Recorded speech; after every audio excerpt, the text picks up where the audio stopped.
What's going on, guys? Dan Watson, Learning Cameras, and I've got the Nikon D850, a camera that really needs no introduction because this thing is unbelievable. I mean, you're talking a 45 megapixel backside illuminated sensor, 9 frames per second shooting with this battery grip right here. It's built like a tank too, this camera. And also you have the same autofocus system from the D5. So I had to get this camera in, had to put it to its paces. Had it for about 2 months now shooting with it, also compared to the 5D Mark IV and A7R III. So you can check out a link for that. If you don't see it yet, that means you need to subscribe because it's coming soon. So definitely subscribe, hit up the links below. You'll see the kit that I was shooting this with, as well as some of my recommended gear and the raw files from this. I'm gonna post a bunch of those so you can download those yourself. Check them out, see the quality, low light quality, dynamic range, and play with this camera before you actually get it in stock. But we're gonna take a look at this camera. I'm excited to show you these images, so stay tuned. Here they come right now.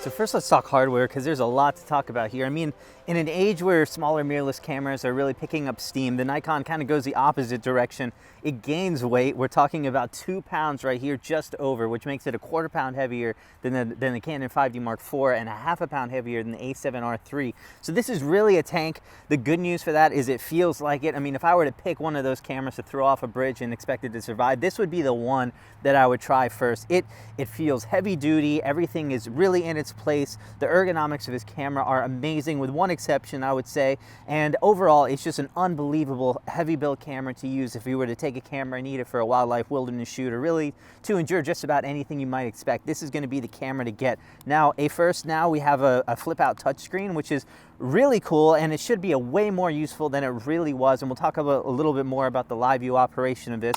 But you do have that available. Also on the card slots, we do have the XQD card and UHS-2, which is kind of an interesting pairing.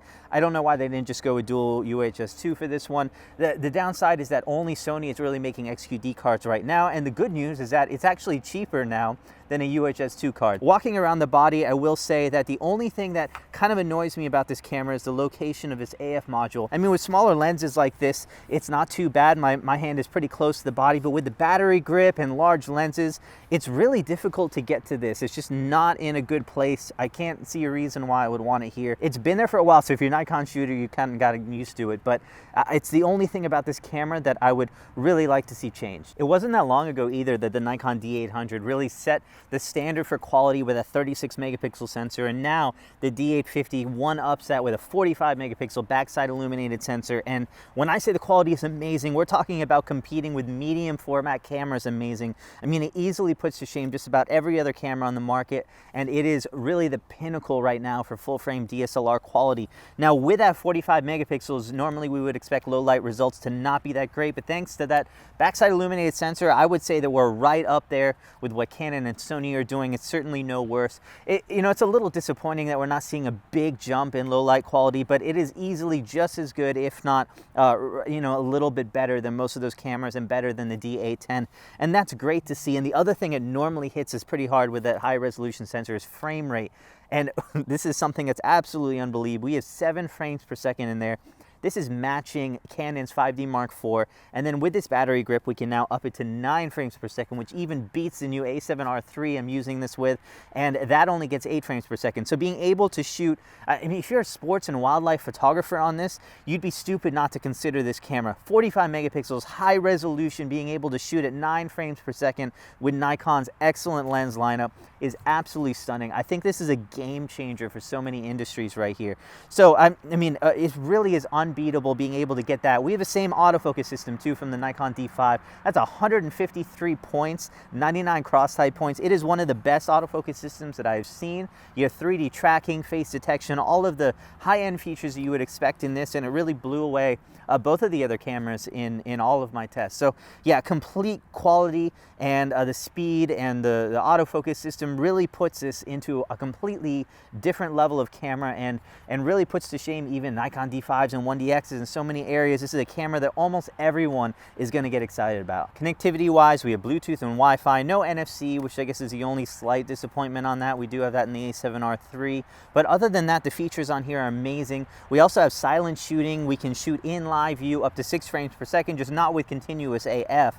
And with that silent shooting, one thing that's really great is that 4K time lapse. And I will say that although the 4K time lapse is unbelievable, and this is one of the best time lapse cameras you can buy right now, it was the only area I was a little disappointed at, and it really is Nikon's fault because they introduced a press release with 8K time-lapse camera, and all that meant is that we have, I believe, like 33 megapixels and more, which is all you need for an 8K time-lapse. And there's so many cameras on the market that can deliver this 8K time-lapse. You can't formulate 8K time-lapses in camera. You have to take that into software and do it. On the video side, it's great to see Nikon pushing so much on this because, you know, they don't have a series of video cameras like Sony and Canon to grab, and still we're seeing them push technology to a different level on this one. We have a full frame sensor capable of doing 4K at 30 frames per second, 1080p at 120 frames per second, using the entire sensor, which is good. You're not using oversampling or anything, so the detail isn't quite there compared to some other options, but it's still amazing to see. We do have this flip touchscreen. We have a mic and headphone out. You can output HDMI. It is clean.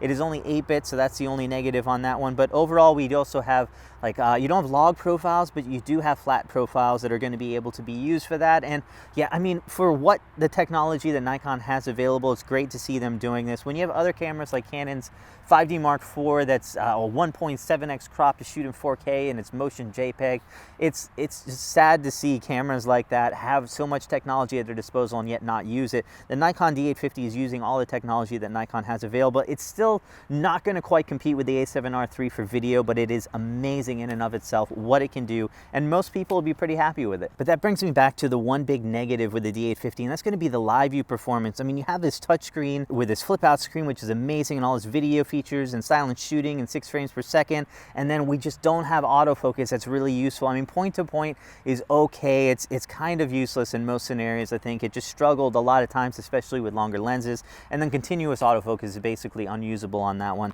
And in an age where we have the Sony A7R III that has live view and also the EVF, which is contributing to getting some of those cool features, and it has amazing autofocus. It's basically the same autofocus system that you're getting when looking through the viewfinder is now in live view as well. And the Canon 5D Mark IV, which has a dual pixel live view as well. And compared that to this, I kept coming back to it. There are situations that I like to shoot kind of higher up and low to the ground, and live view is great for that. Movie shooting, it's great to be able to self-shoot like this using the autofocus system, and I feel like I can count on that for most other cameras, but this one you just can't. And so for me, I just kept on coming back to it because it's something that I use all the time. It's something that I appreciate, and it was a shame not to have a good live view system, and I think that's the one thing that Nikon really needs to work on, and I would love to see this fixed sooner than later. Overall, the Nikon D850 is just such an unbelievable camera. It really is the best DSLR on the market right now, with that image quality, with the speed, the autofocus system, so much features, and the build quality is amazing. There's just so much packed into this camera. It's hard to go wrong. I mean, for me, it came down to just a couple things. If you're a wildlife photographer and sports photographer and want something high resolution, this is a must-have. It's simply unbeatable. Also for landscape shooters, it's hard not to deny that quality that's coming out of this camera, the build quality, as well as your time-lapse options built into the camera. This is so much to appreciate for that one. For me, it came down to live view, video, and also the size of the camera. So if you're looking for something that's, you don't mind that larger size, something that's a little weightier but built like a tank, this is going to be it. And then the other thing for me is live view. If you love live view, you need to look at some other cameras like the A7R III and maybe even the 5D IV. And then for video, that's another thing that while this does have 4K and some unbelievable options, not having that autofocus system is going to be key for photographers who might not be behind the camera so much or skilled in manual focus. Also, we don't have focus peaking if you're in 4K, so those kind of assist options are not there as well. You also have digital image stabilization that's only in 1080p, so you know, a lot of those options are only available and not available in 4K. And so yeah, those are the three things. If those are not negatives to you, then by all means, this is an unbelievable camera. It's a heavy step up from the D810, and I really think it's worth the upgrade, and a camera that's going to be top of the line for a while longer. And that's basically it. If you want to see the more detailed comparison between this and the A7R III and the 5D Mark IV, definitely check out those links. I appreciate you guys supporting me by hitting subscribe, hit that like button right there, and then also down below, check out those links for all of this stuff. I've got a bunch of other videos. Thank you guys so much for watching. Stay tuned. I'll see you real soon.